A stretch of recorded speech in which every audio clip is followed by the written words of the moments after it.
Have you ever felt isolated as an artist? Do you look at other artists and wonder, how do they have so many artist friends?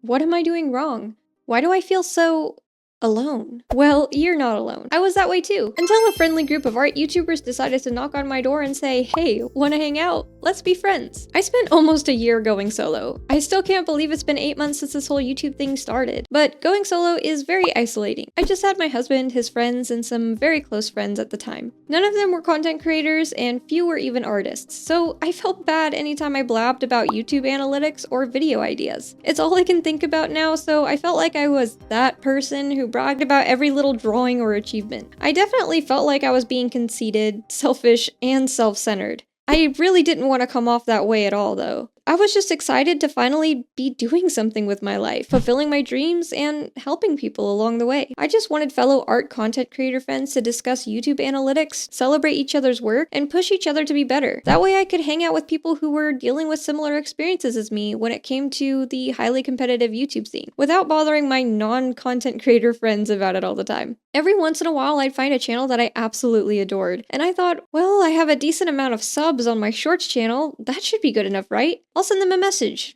It'll be fine. But I was so wrong. I didn't get a single reply to any of my invitations to become friends. Maybe I was too forward, but honestly, I understand from the other content creator side of things. They don't know me, why should they trust me? I just posted shorts at the time. Those color picker challenges did not have much personality, and I agree with the content creators. Shorts are great for a quick dopamine rush, but it's not so great when it comes to people knowing who I am and what I stand for. There's tons of creators on YouTube, and well, let's just say some of them aren't the best of people. The amount of cancellations these past few years alone are insane and very troubling. So I kind of gave up. I was okay with just hanging out with my real life friends and people I've met naturally along the way. Honestly, I think that's the very thing that brought me to this moment, getting adopted by a group of YouTubers. So here I am, minding my own business, and someone sent me a message request on Instagram. I felt so bad because I recently removed all of my old art off of Instagram after they decided to update their guidelines to support AI about a month or two ago. Don't worry, I'm still using Instagram, but I needed to make sure all of my images were ran through Glaze and Nightshade before I felt comfortable posting again. So I didn't really check my Instagram for a good month, but I see this message and my eyes light up. It was Yam from mayuuuc. I was so excited, but also terrified that I missed my chance to make art YouTuber friends because this message was sent 4 weeks ago. I didn't recognize the name at first, so I made sure to check out Yam's channel before replying to her. We were at a similar size and her videos were extremely entertaining. I was amazed that this person had so little subscribers considering their content, so I said yes, and she sent me a magical little Discord link,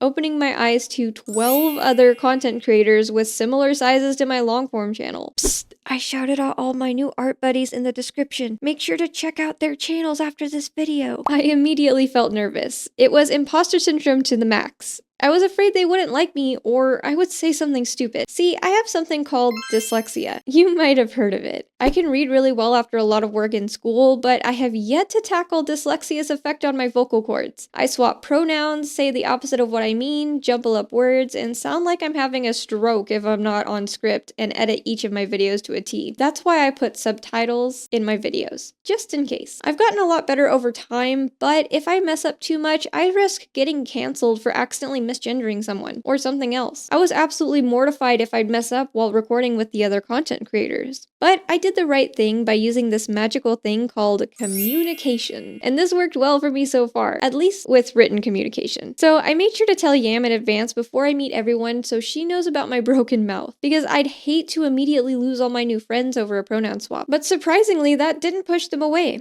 and they were glad that I told them in advance. We decided to gather together and draw each other's personas for a day, and I had so much fun, but I was still terrified the entire time. In fact, I was so nervous that my brain decided to melt out of my ears. Stupid giggles, nervous laughter, and accidentally talking over and interrupting other people was pretty darn common for me. It actually stuck with me for days, and I kept analyzing what I said over and over again in my head, trying to see what I could have done better, or if they didn't like me after all. And no, that is definitely not healthy. I'm the queen of overthinking. But I remembered that I haven't talked to new people in almost a year without my husband being on the call too. It's always a very nerve-wracking experience for me. I'm generally an antisocial person, and I've always had trouble with the concept of friendships. It takes time for me to get used to a person's mannerisms, triggers, likes, and dislikes. After that, talking is a lot easier for me. So I took a step back from overanalyzing and remembered that my new art YouTuber friends were probably just as nervous as I was. Or if not, they were okay with me being nervous, because we all still talked after the VC, so I consider that a success. We had around 4 to 5 people in the Discord VC at once that day. I got to meet Yam officially, as well as Cecelia, Rufax, Specs, and Mayu. They were all so nice, and we talked about a ton of things. Things like content creation, useful assets and programs, and just talked about life. I knew the anxiety was just all in my head after I started to feel more comfortable after a few hours. I decided to draw as many people as I could into one piece, because I didn't want to leave anyone out. They were very surprised at that, but I couldn't help myself. The biggest issue I had was, of course, the amount of people, but I brought it on myself, and I'm not backing down from a good challenge. I tried sketching everyone overlapping each other in one layer at first, but soon found out that that was a bad idea, because I felt very restricted. Eventually, the line art and proportions were too messy for me to deal with, so I tried again. This time, sketching and doing the line art of everyone in one layer at a time. I had no idea how much of an impact I've gotten from just meeting new art content creator friends. I was surprised at how similar we were when it came to interests or even just the way we talk. I couldn't shake the feeling that I've been adopted by some really amazing people. And as we grow together, we'll be able to celebrate, inspire, and support each other through all the ups and downs of the wild world we call content creation. I learned that being myself turned out to be way better than I thought. Even though I was worried about speaking incorrectly, no one cared. We were all nervous and learning about each other, and that's completely normal. So I didn't have to overthink things as much as I did. Most importantly, I learned that no matter what, people like me are out there, and the same goes for you watching this video right now. If you want to find other artists, either for collabs or just to draw together, keep being yourself. Things will naturally fall into place if you will it. Don't expect people you like to message you back or accept your offer of friendship. If anything, that's a good sign that you're both not meant to meet yet. But the people that you are meant to meet will come to you and say, hey, wanna hang out? Let's be friends. Through that friend, you'll meet other friends. And if you let it, you'll eventually meet so many wonderful people naturally over time. So